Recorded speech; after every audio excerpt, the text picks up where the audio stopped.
ఒక అభం శుభం తెలియని చిన్నారిని కల్లా కపటం ఎరగని 8 ఏళ్ల బాలికని 8 మంది పశువుల్లా హింసించి వేధించి అత్యాచారం చేసి హత్య చేశారు.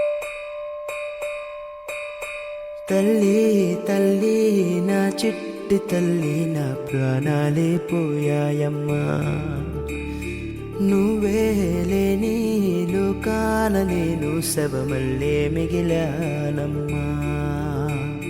నా ఇంట నువ్వుంటే మాయమ్మె ఉందంటూ ప్రతిరోజు మురిసేనమ్మా. ఏ జన్మలో పాపమే నేను చేశాను, ఈ శిక్షే వేశావమ్మా. తల్లి తల్లి నా చిట్టి తల్లి నా ప్రాణాలే పోయాయమ్మా, నీవేలే నీ లోకాల నేను శవమల్ల మిగిలానమ్మా.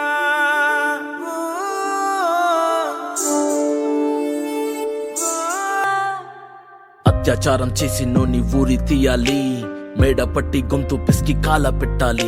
నేను చెప్పేదంతా లోకం మొత్తం వీణ పడాలి, మీ చెల్లి కోసం ఏ రోజైనా నిలబడాలి. నేను పాడేది పాటని కద్దు చిన్నారి మాటలే ఇవి, కన్నులు కల్లార తడి కాపాడేదెవరు మరి. అమ్మాయిల వాకిళ్లలోనే సంఖ్యలు బంధించి మరి రంగుల ముగ్గుల పొడి రక్తంగా మారినే పడి. మమ్మీ నువ్వు ఇంట్లో వదిలేసి వెళితే, అంకల్ నా చెయ్యి పట్టి మీద మీద పడితే ఏమని చెప్పను నేను, ఎవ్వరికి చెప్పను నేను. మీరే నేర్పించారు పెద్దోళ్ళు దేవుళ్ళు అని. ఎందుకు మమ్మీ పుట్టించాడు డాడీ నన్ను, అస్సలు వినాలనుకున్న నేను చందమామ కథలు. ఆడపిల్ల బాధలన్నీ చెప్పుకునే బదులు పుట్టగానే చంపేస్తుంటే తప్పుతుండే ఉసురు. చిన్న బట్టలు వేసుకుంటే చంపేయాలా, ఇంకెన్ని రోజులు దాచుకుంట ప్రాణం ఇలా. నేను చదువుకోవాలా లేదా బడికెళ్ళాలా, న్యూస్ పేపర్ మెన్ స్టోరీ అయిపోయా నివాలా. చిరునవ్వులతో కాలం గడపాల్సిన చిన్నారి మనిషి అనే రంగేసుకున్న క్రూర మృగాలకు బలైపోయింది.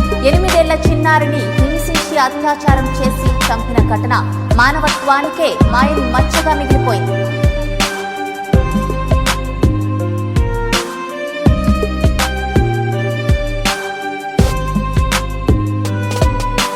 విలేజ్ పిల్లాని కాలేజీకి వెళ్ళాను, డిస్టింక్షన్ కొట్టేసి డిస్ట్రిక్ట్లు దాటాను. సిటీకి రాగానే సిటీలు కొట్టారు, నల్లగున్నానని నేను నవ్వుల పాలయ్యాను. తల మీద చెయ్యి వేసి దీవించే గురువులు, నడు మీద చెయ్యి వేసి కోరారు పరుపులు. జింక పిల్లలాగా నేను తీశాను పరుగులు, చనిపోయిన కూడా మీద పడ్డారు పురుగులు. ఏదో సాధిద్దామని క్లాసెస్ కి వెళ్తే ఓ వ్యక్తి లవ్ అంటూ నా వెంట పడనే, చిన్న చూపు చూసి నా చున్నీ లాగాడు.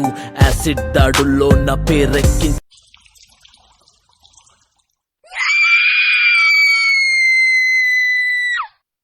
రోడ్డు మీద రేపు చేసి రోకల్తో చంపారు. ఇది విన్న మా డాడీ కుక్క పెట్టి ఏడ్చాడు. క్యాండిల్ పట్టుకొని వాకింగ్ చేస్తారు, క్యాండిల్ ఆరిపోగానే ఇంటికెళ్ళిపోతారు.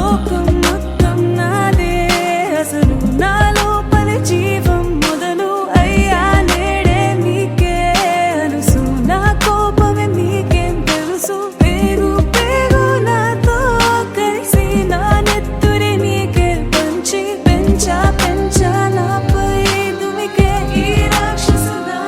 పుట్టగానే ఏడ్చినప్పుడు తెలియలేదు, చచ్చే వరకు ఏడుస్తూనే ఉంటానని. అడ్డంకులు ఎదుర్కొన్నా ఎదురెళ్లి పోరాడుతుంది ఓ మగువ.